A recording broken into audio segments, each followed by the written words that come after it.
wallahi in kana tare da iyayenka kai kokari ka ribance su, kai musu biyayya su yi maka addu'a, ko ba su yi magana ba idan ransu ya ɓaci Allah zai fishi saboda su, za ka samu kuma matsala a rayuwarka fiye da yadda kake tsammani.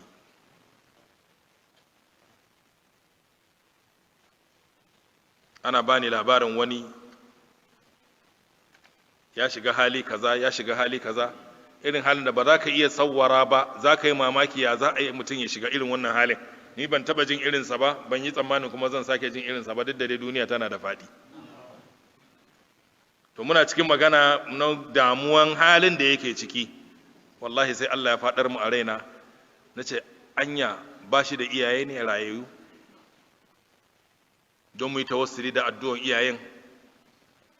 Sai suka yi mamaki, suka kalle suka ce kai, wato sun ji tsoron su gaya min ne, suka ce dama muna son mu gaya maka, suka ce wannan mutumin fa wato ya ƙi ma ya nuna iyayensa ne.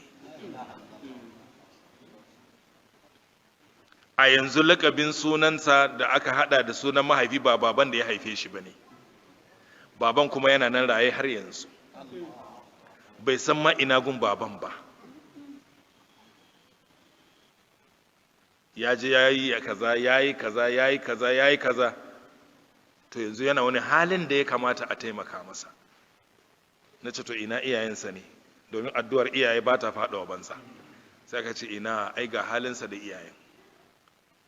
To ni na ce to yanzu a nema mun iyayen, ni zan je in yi nemi tawassuli, su yafe masa kuma su yi masa addu'a, insha Allah Allah zai masa mafita.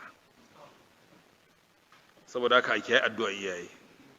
Sau da yawa za ka ga matsala a rayuwarka, a dukiya ce, a iyalinka ne, a menene, kai ka rasa me yake damunka. Amma abin da nake so ka waiga ya matsayin iyayenka a zuciyarka. In ma ba sa duniya, kana karami ne suka rasu, shin kana musu addu'a? Rabbi irhamhuma kama rabbayani saghira. In kuma suna raye sun yadda da kai? Yau da yawa an fifita mata akan iyaye, an fifita abin da ake samu akan iyaye. Wani babansa yana cikin camp na IDP, shi kuma yana nan cikin gari yana zaune da iyalinsa. Me yasa babanka ba zai zo ya zauna a ɗakinka ba, ka bar mishi ɗakin, in gidan da matsi ka je ka kama gidan haya.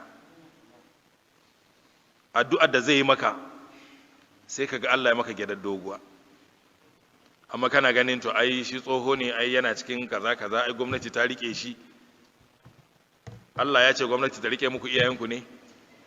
Imma yablughanna indaka al-kibara ahaduhuma aw kilahuma fala taq indaka, sulubin Qur'ani, inna yablughanna indaka. Ana so iyayenka in suka tsufa su zama suna tare da kai, kana musu ɗawainiya. Haka wasu mata suka zo suna min kuka, mai gidansu bai da lafiya, ga halin da yake ciki, yana da 'ya'ya manya ba su kula da shi ba, su ne suke ɗaga shi, su suke ajiye shi. Da na ji wannan sai na ce to amma ya alaƙarsa da iyayensa shi ɗin. Wannan abun baya jiran lahira. Ithnani yu'ajjiluhum Allahu fid dunya, Allah yana gaggauta su a duniya. Na ce amma ya alaƙarsa da iyayensa. Wallahi buɗan bakin matarsa ta ce kash malam ba kyau, ba daɗi. Yanzu su ɗin sun bar shi ba, su matan ne suke hidima, to shi lokacin da mahaifin baya da lafiya, ya tsufa ga rashin lafiya, in ya yi bawali ko bayan gida zai kama uban ta kafa yake ja har ya kai shi bayan gida, ya je zuba masa ruwa.